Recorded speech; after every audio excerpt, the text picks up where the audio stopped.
हर हर महादेव साथियों, कैसे हैं आप सभी लोग।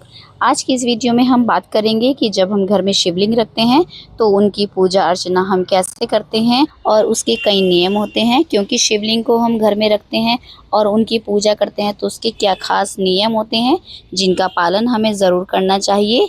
क्योंकि शिव महापुराण में भी शिवलिंग को घर में रखने के कुछ खास नियम बताए गए हैं, जो कि आज की इस वीडियो में मैं आपको बताने जा रही हूँ। तो चलिए वीडियो को शुरू करते हैं।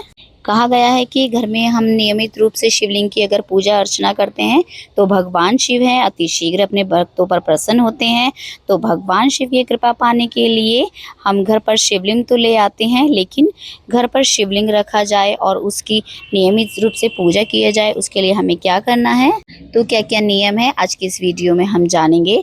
तो सबसे पहले बात यह है कि जब हम घर पर शिवलिंग रखते हैं तो शिवलिंग को आपको याद रखना है कि अंगूठे के आकार से बड़ी शिवलिंग हमको घर में नहीं रखने हैं। और घर पर आप शिवलिंग जो भी लाते हैं, जो भी धातु का आप लाते हैं, चाहे वो सोने का हो, चांदी का हो, पीतल का हो, तांबे का हो या फिर पत्थर का हो, नर्मदेश्वर के हो शिवलिंग, चाहे किसी भी तरह के आप शिवलिंग घर में रख सकते हैं। इससे किसी भी प्रकार का कोई नियम नहीं है, परंतु जो नर्मदा नदी से पत्थर से निकले हुए आप शिवलिंग घर में रखते हैं वो सबसे ज़्यादा उत्तम बताया गया है। और शिवलिंग में जो जलाधारी होती है, यानी कि जलहरी, जहाँ से जल बहता है नीचे की ओर, उनका मुख हमेशा उत्तर की ओर होना चाहिए, यानी कि उत्तर दिशा की ओर होना चाहिए। और दूसरा नियम यह बताया है कि जो घर पर शिवलिंग रखते हैं उनकी प्राण प्रतिष्ठा नहीं करने की ज़रूरत होती है, क्योंकि नर्मदेश्वर शिवलिंग जो है खुद में ही प्राण प्रतिष्ठित होते हैं। बस उनका नियम रूप से जलाभिषेक करना चाहिए, पूजा अर्चना करनी चाहिए। इसकी व्याख्या हमें शिव पुराण में भी देखने को मिलती है कि घर में जो है एक से अधिक आपको शिवलिंग नहीं रखने हैं। यदि आपके पास एक से अधिक शिवलिंग हो तो आप उसको किसी को दे सकते हैं, परंतु आपको पूछकर ऐसे व्यक्ति को शिवलिंग देने हैं जो उनकी पूजा अर्चना नियम अच्छे से कर सकें। क्योंकि अगर आप उनको शिवलिंग देंगे और वो पूजा अर्चना ठीक से नहीं करेंगे, उनका नियम से पालन हर चीज़ नहीं करेंगे, तो उसका जो दोष है वो भी आपको लगेगा। इसलिए आप ध्यान से ऐसे व्यक्ति को शिवलिंग दें जो नियमित रूप से उनकी पूजा अर्चना कर सके। और अगर आपको ऐसा कोई व्यक्ति नहीं मिलता है तो आप आपके पास जो शिवालय होगा घर के आसपास, वहाँ पर आप पुजारी जी से पूछकर उनसे बात कर लीजिएगा। उन्हें कई लोगों को ऐसा पता होता है, तो आप उनसे बात करके वो शिवलिंग उनको दे सकते हैं, ताकि वो किसी साफ अच्छे हाथों में शिवलिंग को आपके दें जो उनकी नियमित रूप से पूजा पाठ कर सके। और साथियों, मैं यहाँ पर आपको एक बात और बताना चाहूँगी, आप प्लीज़ उसको ध्यान से सुनिएगा कि जो हम जब शिवलिंग का जलाभिषेक करते हैं उसके बाद हम जो तिल, जौ, जो भी आप सामग्री शिवलिंग पर अर्पित करते हैं, तो शिवलिंग पे जब हम अर्पित करते हैं तो वो नीचे जलेरी की ओर गिर जाती है। तो शिवलिंग का जो माथा है जहाँ पर आप त्रिपुंड लगाते हैं, वो जगह हमारी महादेव जी की खाली हो जाती है।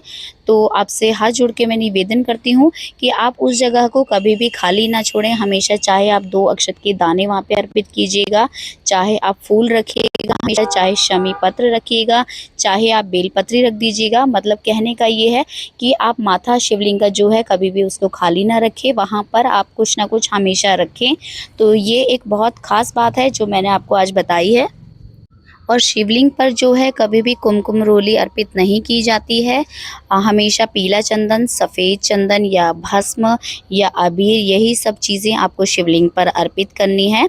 क्योंकि घर की स्त्रियां तो इस बात का हमेशा ध्यान रखती हैं, पर कभी कभी ऐसा हो जाता है कि स्त्रियां पूजा नहीं कर पाती हैं मासिक धर्म की वजह से, तो घर के पुरुष जो हैं वो करते हैं पूजा।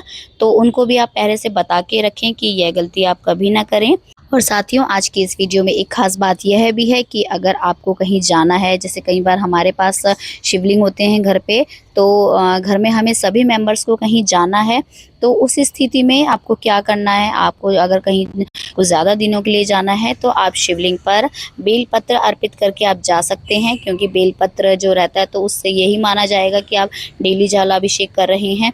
और अगर आप नहीं कर सकती हैं तो आप अपने हस्बैंड से, या बच्चा है घर में, उनसे एक बेलपत्र रखवा दीजिएगा।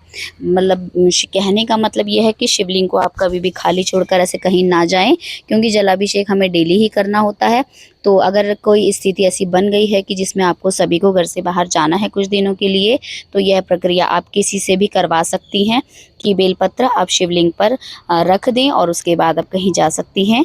तो साथियों, आपको यह वीडियो कैसी लगी? उम्मीद करती हूँ आपको यह वीडियो पसंद आई होगी और मेरे चैनल के साथ आप जुड़े रहिएगा ऐसी ही नई रोचक कथाओं के लिए और अच्छी जानकारी के लिए। वीडियो पसंद आई तो लाइक कीजिएगा, शेयर कीजिएगा और कमेंट करना तो बिल्कुल मत भूलिएगा। मिलते हैं फिर किसी नई जानकारी के साथ, तब तक बाय बाय। हर हर महादेव।